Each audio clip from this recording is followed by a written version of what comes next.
Hey folks, it's your friend Ashton, and welcome to the Rooted Rebellion podcast, the show that's reshaping the food system from the ground up.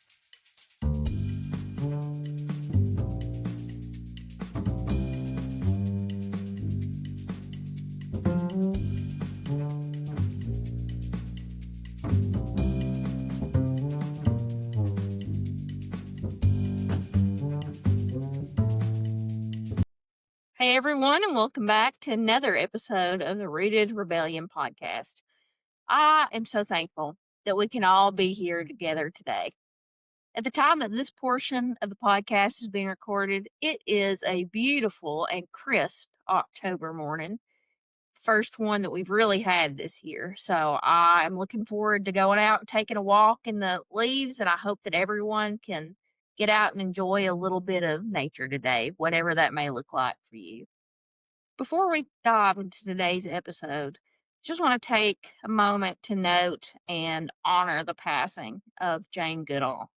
As I'm sure many of you have heard, she passed away on October 1st while in California for a speaking engagement. This show aims to uplift and recognize anyone who is out there striving to make changes against the systems that are oppressing us and our natural world, which Jane Goodall was certainly one of those people. On a personal note, I was a huge fan and am a huge fan of her work and her contributions to the scientific community, as well as just an admirer of her constant empathy. So for those of you who aren't familiar with her work, beyond her reputation for studying chimpanzees, I strongly encourage you to look into the life and works of Jane Goodall. I feel very strongly that she was a light in this world, and while she may not be with us physically any longer, I have no doubt that her legacy is going to long outlive her life on this earth. So thank you for taking a pause to honor her with me. Now on to today's episode. I've spent a lot of time in my adult life pondering what it means to be a farmer and what it means to farm. It might sound like a simple question, but specifically, I've thought a lot about what obligations and what privileges come with the title of farmer. I think we all have some very clear and specific images of what farming looks like, whether it come from personal experience of bottle feeding calves late at night, tending your backyard garden, or even images that emerge from the song that we all know so well, Old MacDonald Had a Farm. Farming at the industrial scale is not an intimate act, and it's one that seems to come with little responsibility for the surrounding ecosystems. So what is a farmer if we remove the stewardship from the role? I'm joined today by Ryan Farnau to explore this concept of being a farmer and what it means to be an organism in our ecosystem. F-stop farm is anything but conventional. There's no barnyard, and it's not surrounded by rolling fields of corn, but rather sidewalk and asphalt. Through his work with F-stop Farm, Ryan has reclaimed an urban lot in the heart of Lexington, Kentucky. His garden is a source of hope and a nourishing meal in the midst of a food apartheid. Today, Ryan joins us to share his story and join in on the conversation. And we're in for a bit of a treat with the video portion of today's episode. When he's not working in the garden, Ryan is out, as he calls it, chasing birds with his camera, which you're going to learn has a huge role in how he has formed F-stop and the way that he conducts his farming practices. So as you listen along today, I encourage you to enjoy some of Ryan's stunning bird photography and remember some of the species that your choices affect. Here he is, Ryan Farnau. Good evening, Ashton. Thanks for having me. This is really awesome. Thank you so much for getting out of the garden or, not chasing birds for the evening. Because Ryan is also an expert birder. Don't get me started. I think master of nothing, jack of something. Yeah, but it's peak fall migration here in the Mississippi Flyway, which is where Kentucky's located, where we're located in zone 6, 7 now. Good grief. Anyway, yeah, so I'm excited because there are millions and millions of birds flying south across North America. Well, this episode is not even about birds, but what a beautiful place to start as we discuss this conversation of what it means to be an organism in an ecosystem as farmers. You start with my Mantra. I know. So let's get into it. Ryan, would you care to tell us a little bit about your experience? You've pivoted several times in your career. You're now here in central Kentucky with F Stock Farm. Tell us a little bit about your farm and what's led you here. Oh, good grief. We'll get back to what you said about the career changes or the pivots. I started on this journey, studied photography professionally, and that was my academic background. Got a degree from the University of Arizona back right at the turn of the century. But I was a late starter. To go way back, I'm a high school dropout that bailed from Kentucky, born and raised, disappeared to Alaska for a year, and then kind of fell over myself for about 5 years. But I picked up a camera when I first moved up to Eagle River, Alaska, outside of Anchorage. But my journey kind of starts even before that in the garden with my family.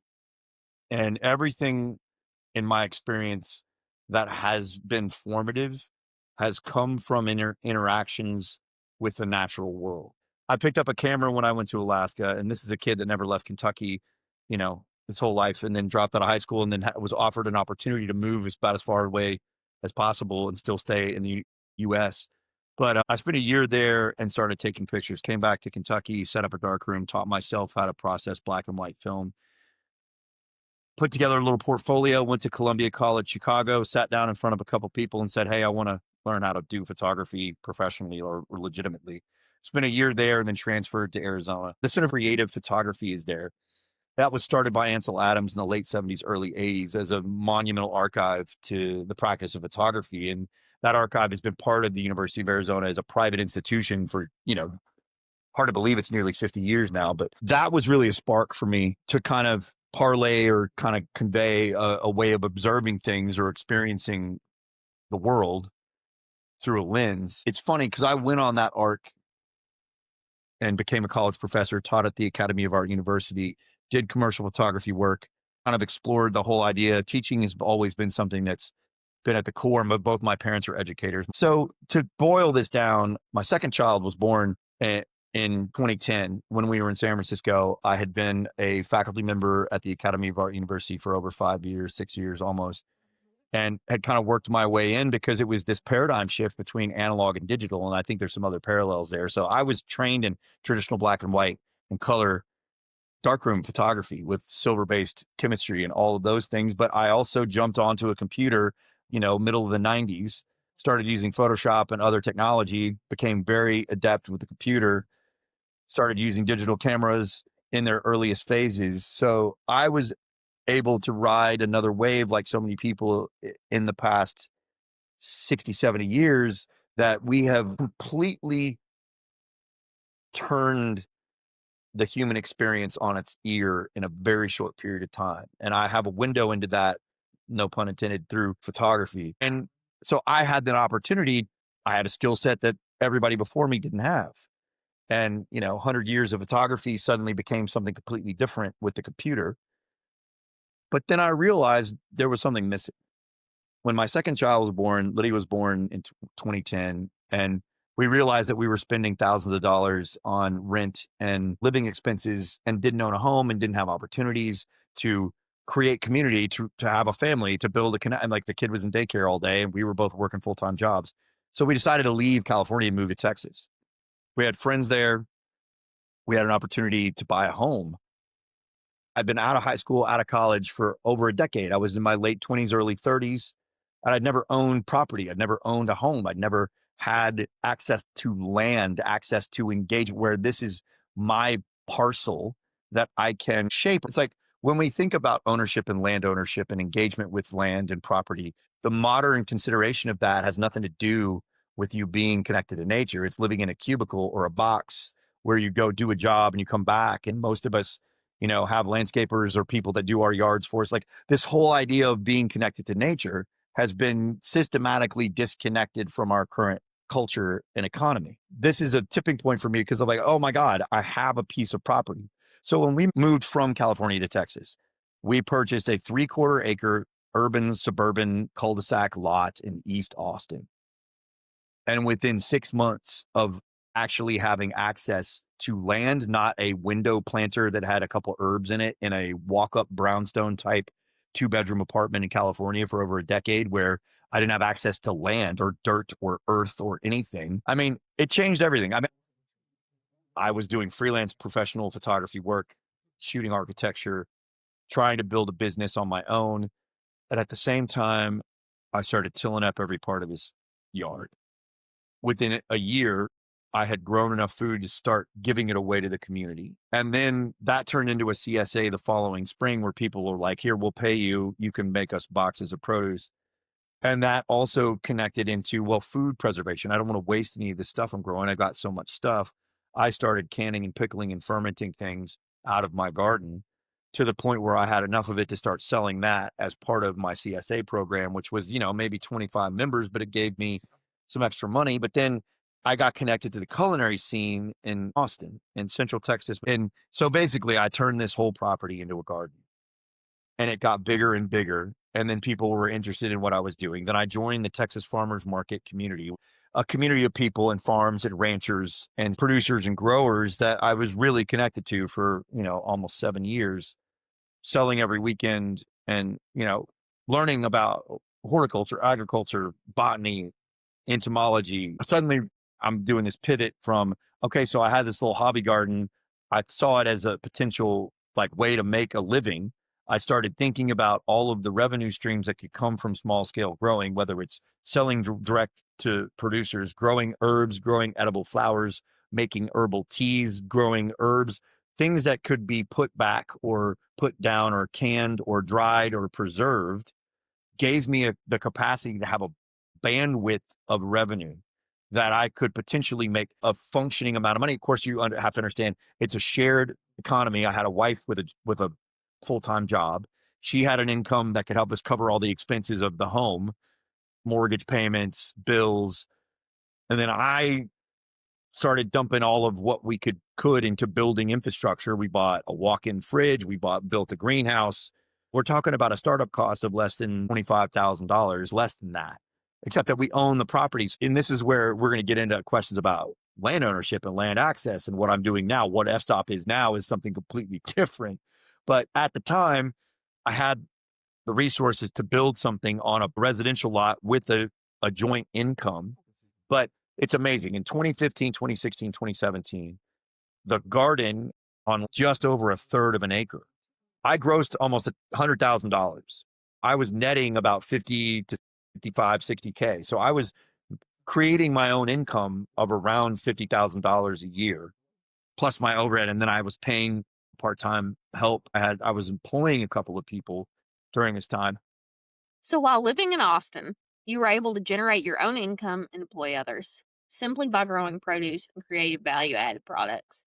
In terms of work life balance, how sustainable was that for you? I never stopped. We're trying to be as efficient as possible. But of course, the bandwidth there is we worked 70, 80 hours a week.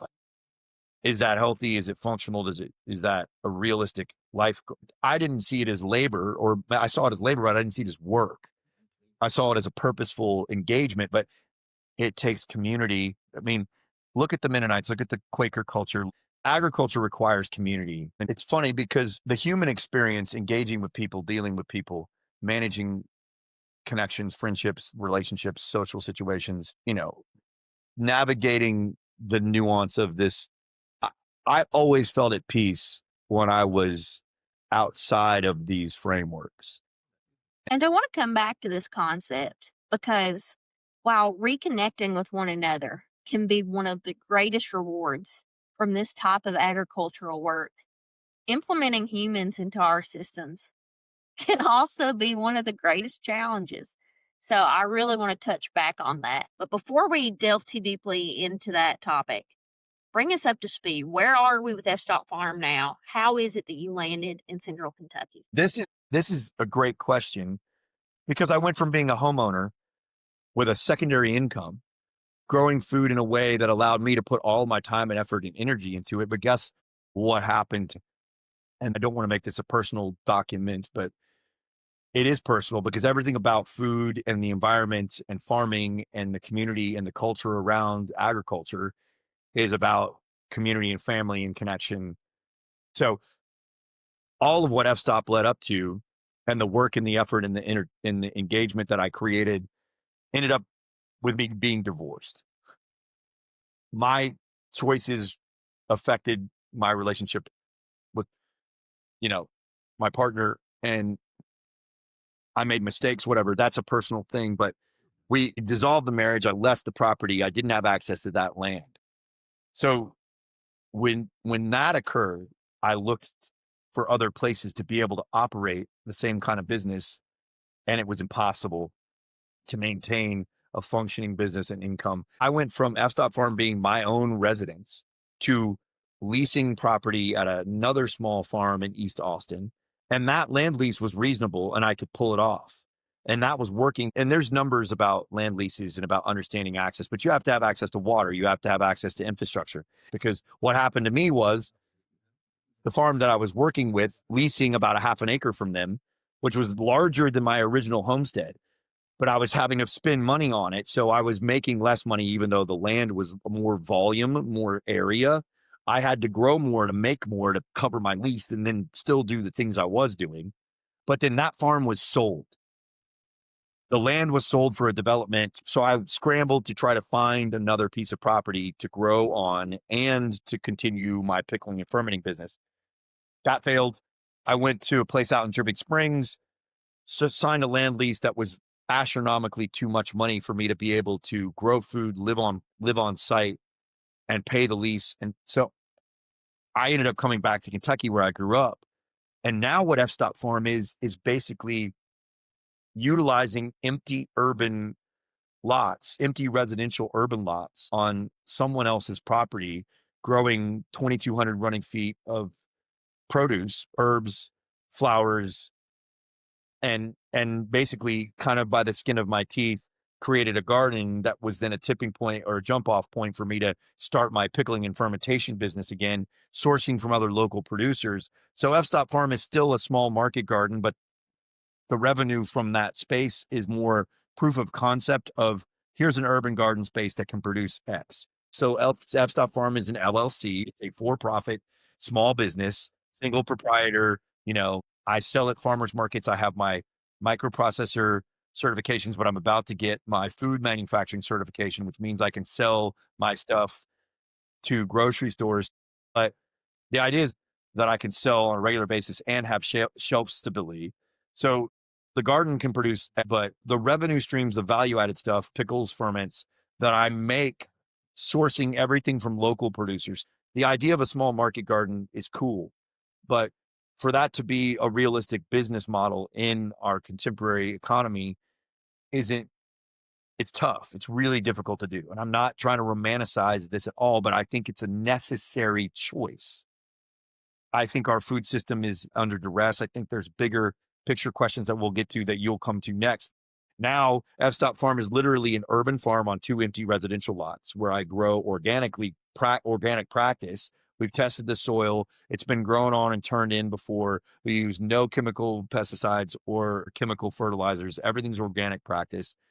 And then we grow a wide variety in small volumes of seasonal fruits, vegetables, nightshades. Well, right now it's fall season, so we've got end of season tomatoes, green beans, lots of peppers. We're about to have our fall crop of fennel and Napa cabbage and radishes, and we'll be prepping beds to plant our alliums over winter. So we'll have tons of garlic and onions in the ground in October that will be overwintered and then ready to harvest next June. And then, the goal is to put down as many value added products that we can sell over the winter months so that we still have an income while the garden is basically fallow or just in stasis as the onions and garlic over winter. But then we'll be able to start back up in Kentucky late March, early April. So that's just like the practicality of a growing season in this growing zone. The USDA has recently changed Central Kentucky's growing zone from zone, I think, 6 to 7, because temperatures are getting warmer. Growing seasons are changing because of global temperature change.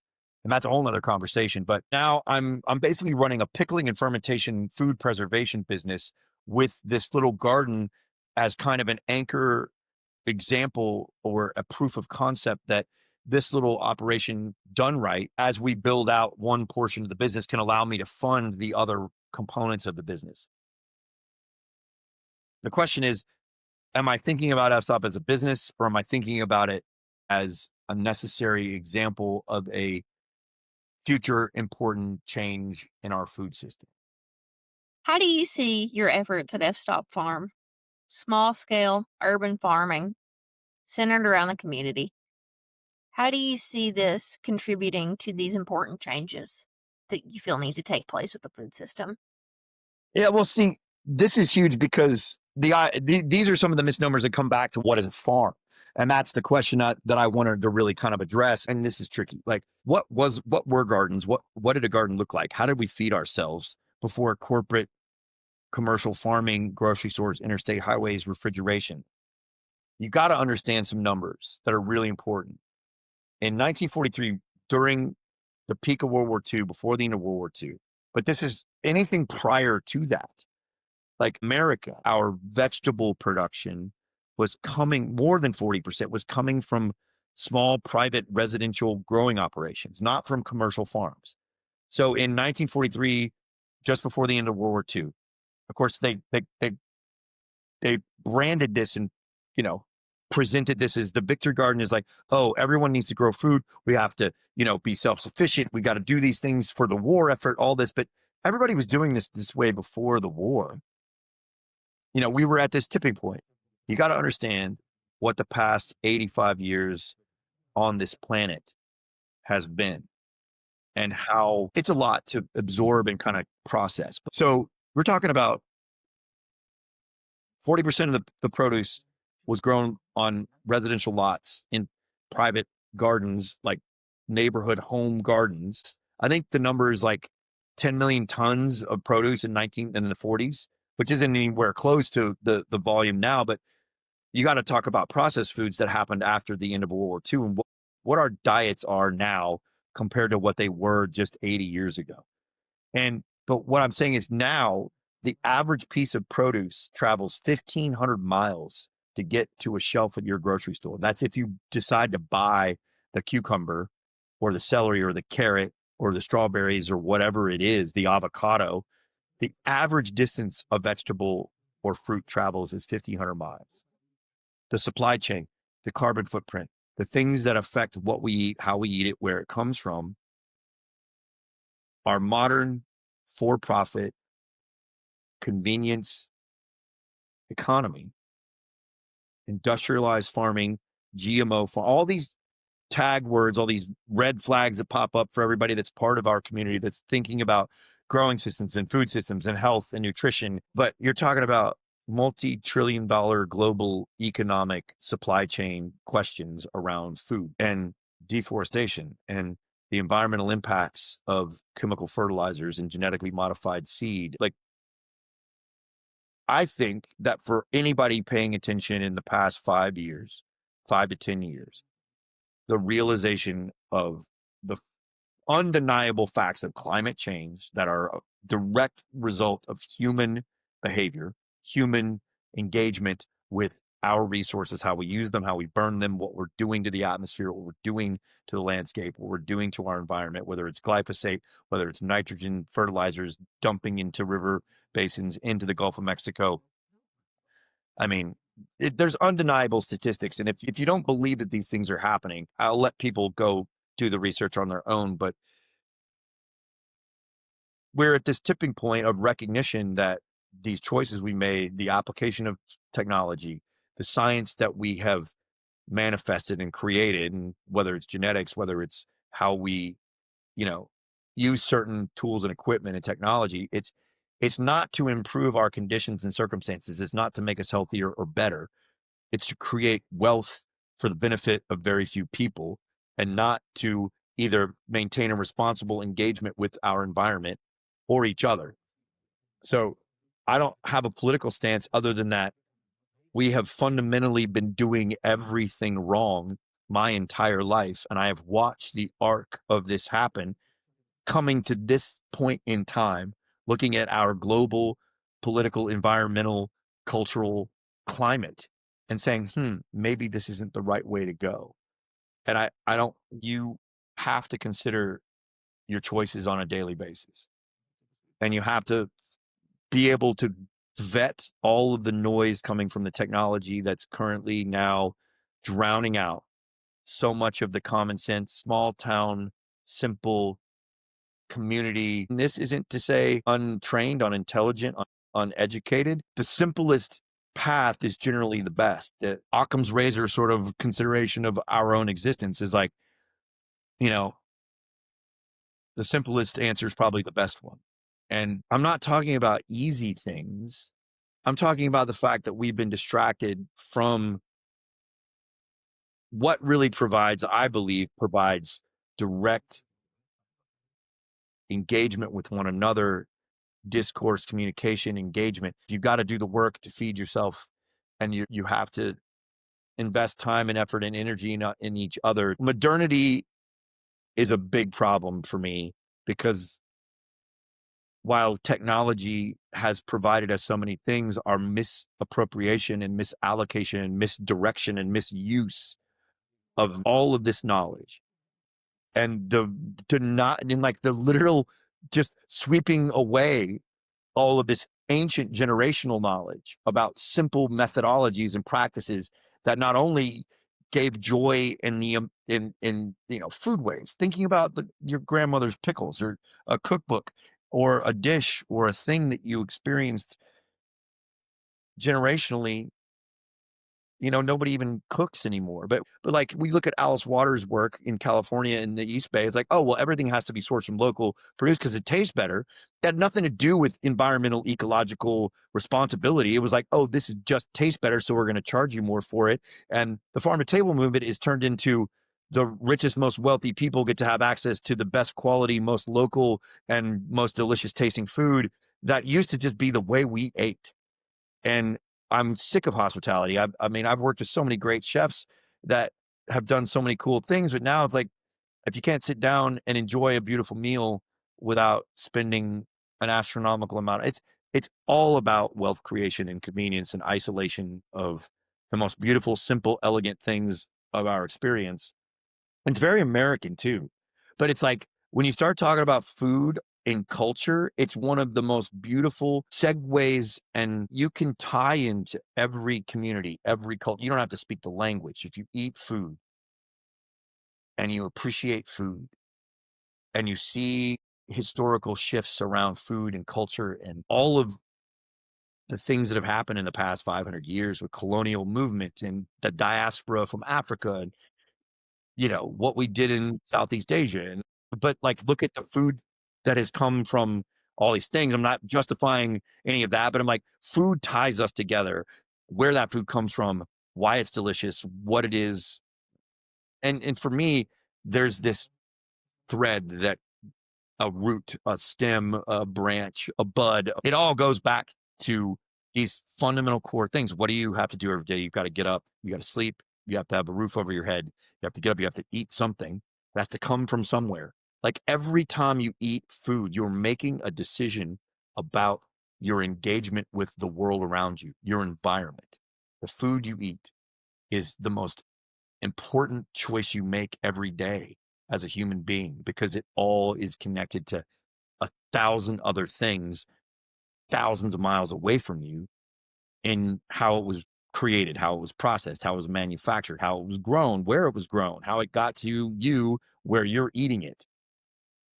And when you live in a convenience culture where most of us now eat processed food, where 70% of what's on the shelf at a grocery store is processed food that comes from giant corporations that are not trying to make you healthier or make you better.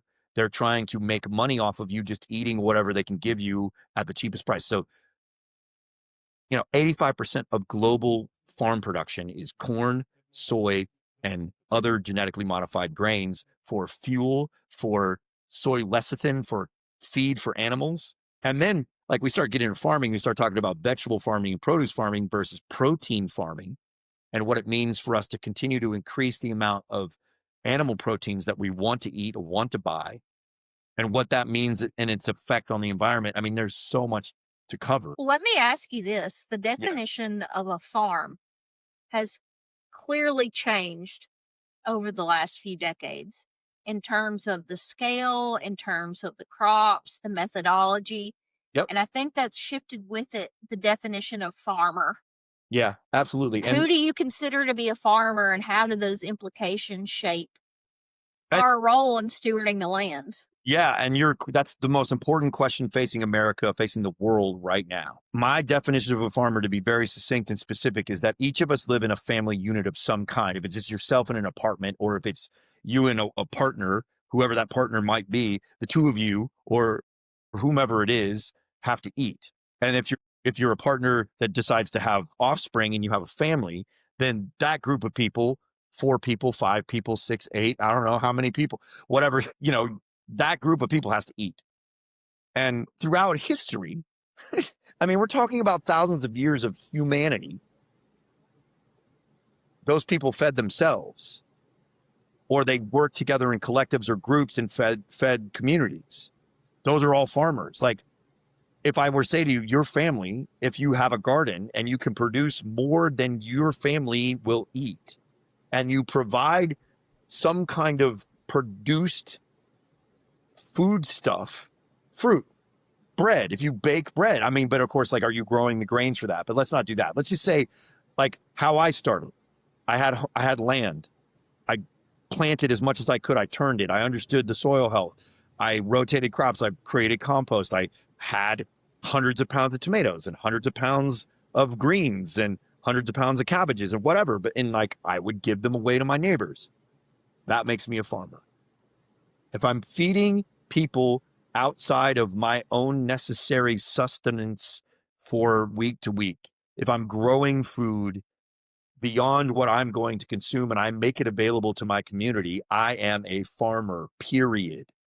And if we all utilized our land and resources and our time differently, we would all be farmers like we used to be for thousands of years. Of course, you start looking at the beginning of agriculture, and it's ironic, right, that agriculture was the beginning of market economies. It was, oh, look, we can now grow enough of this to store it, and then we can sell it for an increased price later. The irony is that the root of capitalism comes from our capacity to control our environment, to grow an excess, to have an abundance, but not just abundance. It's to have too much of something so that I can manipulate a marketplace to sell it to people. But there's good and bad parts of all of that. I don't have a problem with free markets, and we don't need to get into discussing which economic model makes sense. A farmer is anybody that produces more than enough food for themselves and can provide food for others. And if we all were able to grow, whether it's communally, collectively, individually, and fed each other, we wouldn't need grocery stores, and we wouldn't need a global supply chain that takes an avocado from Mexico to here. We would eat differently because there's certain things you can only grow in certain regions. And I'm not saying we shouldn't ship fruit from the tropics somewhere else because that's delicious and lovely. We have the technology to do it. We can do it more responsibly. Or we can also utilize the technology to build growing systems that are functional, that allow us to grow things outside of their indigenous area or outside of their quote unquote, growing zone. We have the ability to do that, but what do they cost? How do they get to the consumer? What does that look like? But what happened after World War II into the 1950s was a monumental sea change in everything about what a farmer was going to be, what it looked like, how it was operated. I mean, you think about John Deere, you think about all the companies, Kubota, whatever. You think about industrialization of farming from the 1940s into the 1970s. It's just 30 years of monumental global shift of dumping nitrogen and phosphorus and potassium and chemical compounds and all of the science and genetic manipulation and seed manipulation and herbicides and pesticides. And you look at DDT, it came and it went, but it killed so many things and so many people and almost destroyed our raptor population across North America. Now, we just willy-nilly employ technology based off of good science, but used for the wrong reasons. And then what do you get? You get 2 generations, 3 generations of people completely disconnected from their environments, completely disconnected from the understanding of where their food comes from. It's happened so fast. We don't know what we're doing. We have done this to ourselves so quickly, and we have removed the immediate engagement and the importance of community around food production and food ways and food production to make people rich. And it's been the most destructive set of choices in the history of the human race. And we have not gotten to a place where we have the hindsight and the perspective. And now all of these things are at a tipping point. And I have to be able to articulate that, look, you have to stop. Well, let me ask you this, for Yeah. people who do feel stuck right now and they're aware that something is troubling the waters, Hmm. where do they start with this education? And see, it has to be a direct engagement with your community and with the people immediately around you, your family, your friends. What are your resources? What are your priorities? And I don't know any other way to put this, but that to really move the needle, we have to do things in a grassroots way. We have to say we're going to try our best to, look, let's start a garden. What does that mean? Who's going to be in the garden? How much time do you have to do that? I mean, all of these things that I think are important are counter to the daily schedules of how people survive and make money. Stop eating fast food. Grow your own food. Change how you use technology. Put your screens down. Turn off the mediated distractions. Disconnect from a certain amount of technology. Re-ground yourself. At some point, we have to recognize the value of people engaging together doing labor. My whole thing is it's called the agricultural economic zone. And it's creating an entirely new agrarian economy workforce, kind of out of the sensibility as a Wendell Berry, but looking at it in a modern technological way, which is, look, we could create a whole new labor force of small scale food producers that live and work on a piece of land together. And you can call it an intentional community or whatever you want to call it. But this is a business that's meant to feed people, and it also is meant to employ people with training. If they all lived there and didn't take a salary, but did a profit sharing thing. Anyway, so I have these ideas about what we could do to realign our economy. But like on the day to day, people have to say, I'm not going to eat this way, or I'm not going to use these resources this way. And I really don't know what we do other than set an example of, like, this tastes good. I get an opportunity to be outside. I get an opportunity to work, and I don't make much money right now. I think that agriculture should fit into the same purview as education and healthcare, where it should be part of what is provided by society in a fundamental sense. Should be education, defense, healthcare, health, safety, education, defense, and food. Billionaire culture and all the things that are happening, that doesn't represent us at all. It doesn't represent what I believe to be American. It doesn't represent what I believe to be abundance. It doesn't represent what I think is what it means to be successful.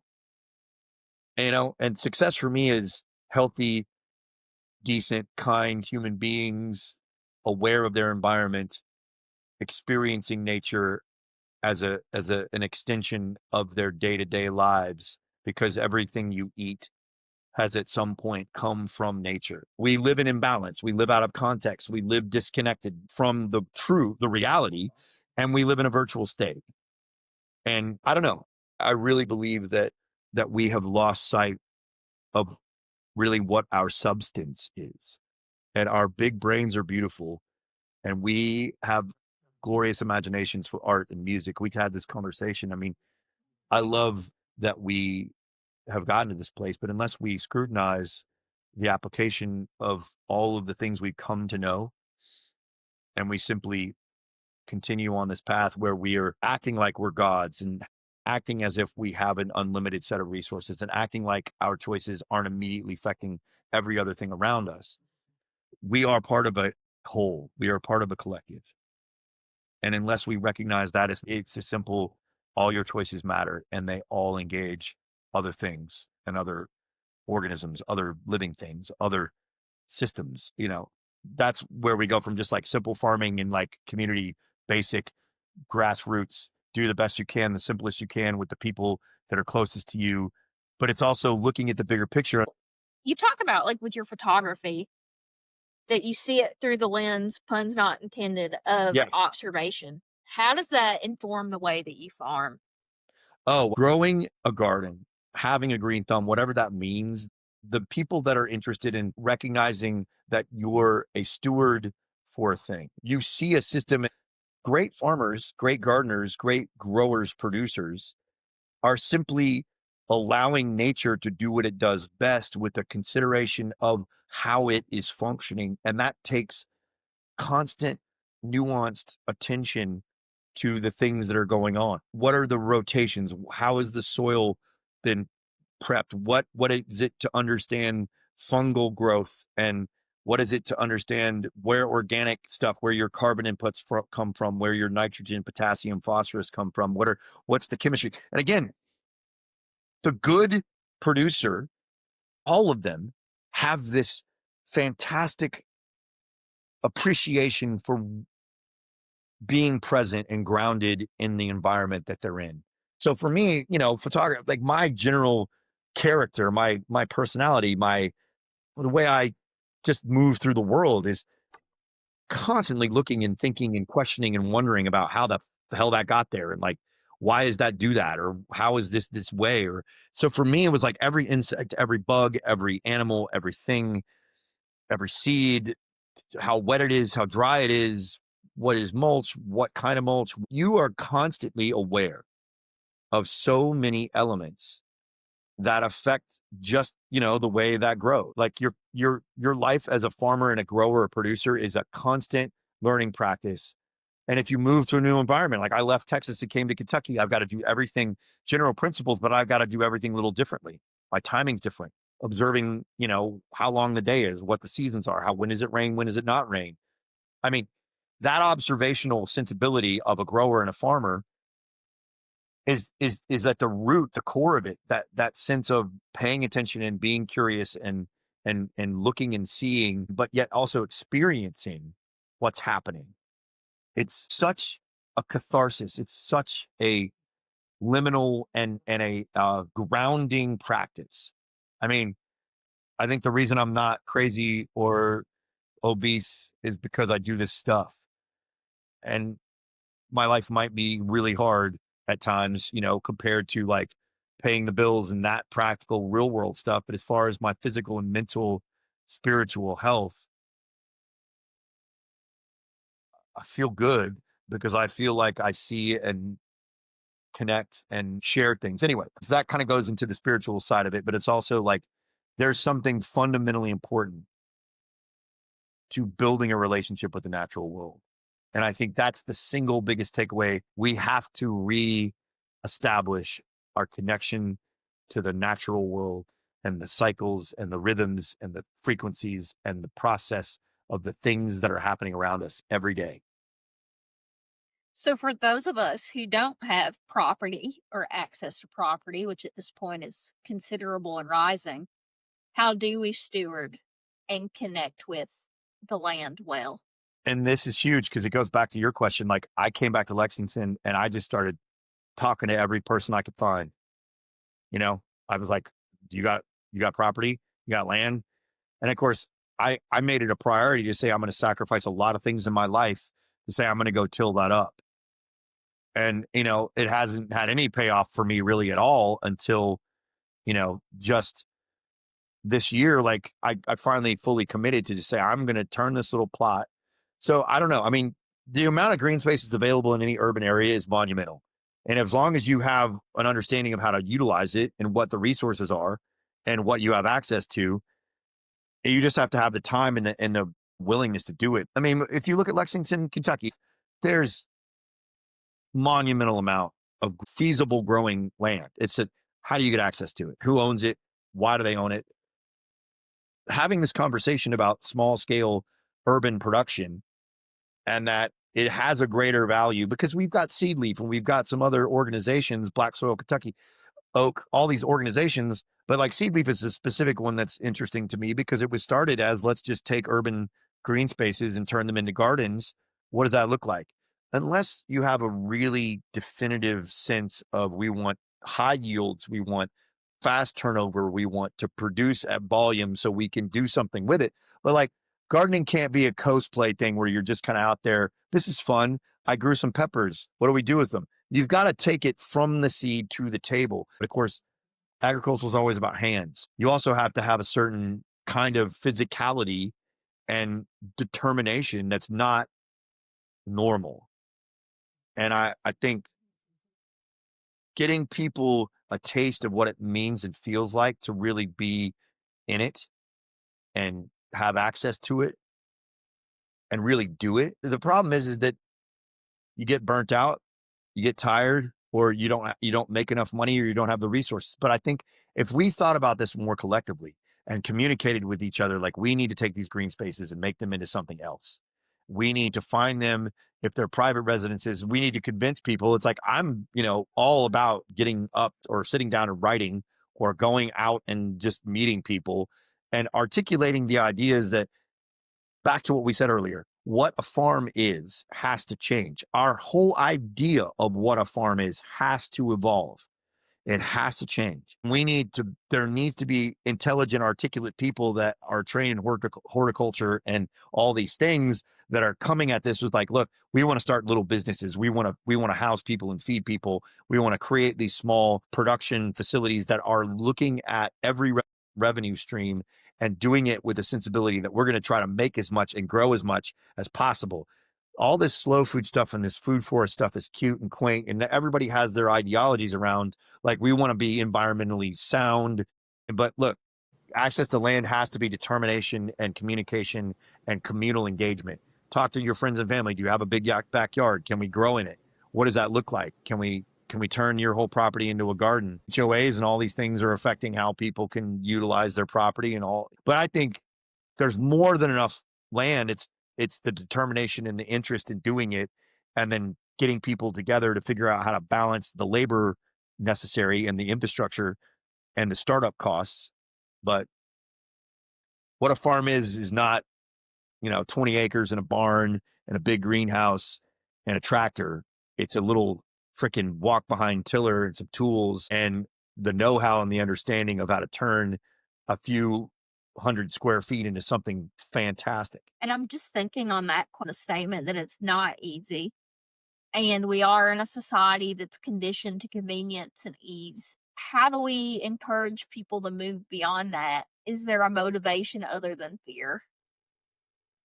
I would Yeah. argue developing intimacy and Oh goodness. God, yes. I mean, the community component, like, yeah, I don't want it to be about fear or about this idea that suddenly we're going to have this horrible, collapse. I don't want this hyperbolic sky is falling narrative to be motivating. It's not motivating. Great food straight out of the garden tastes amazing. But again, that's cultural. People don't even know what a radish, like a French breakfast Davignon radish, you pull it directly from the ground and spray it with a hose and you eat it. You pick a cherry tomato directly from the vine at its peak ripeness and you eat it. You just take a cucumber, wash it, and just eat it. Like, we have forgotten how to eat. We've forgotten where it comes from. We've forgotten the value of that. But we've not just forgotten it. We have literally removed the experience from our families, our kids, our communities. We've taken ourselves out of that equation because you just drive to a grocery store and buy a thing. And then it's a further, because, man, I know people that go to grocery stores, they go to Whole Foods, they go to the most expensive farmers markets every week. They spend tons of money on food. They go home, they cook amazing meals, but they're still not participating in the practice of growing and producing that food. And, there's tiers to this. I think that original, really fundamental philosophical consideration, if we have to re-engage with the natural world in some way, I think the most immediate way to do that is through our food. I mean, but like nature camps and homeschooling and getting your kids out and going birding like me, or like turning your kids into, like, go forage for mushrooms. And I mean, there's ways to connect, but like the physical act of taking a seed and growing a plant and then harvesting something from that 45, 65, 75, 90 days later, and stewarding it and fostering it and watching over it and recognizing what happens when it dies or when it fails or when it gets eaten or when it gets blighted or when it gets poisoned or when it's improperly managed or underwatered or overwatered, what drought is. Like, you see all these environmental factors in their nuanced minutia, all the little effects. And there's so much to it. But like, and again, the beauty of realizing you have no control over anything in truth, that you are riding a wave of potentiality. Like, there are circumstances, there are things beyond your control. There's stuff that happens that just, that's it. It froze, everything died. Or this infestation came and I sprayed, I did what I could, it's gone. Like, I think our sensibility around our practical existential experience is just, again, out of context.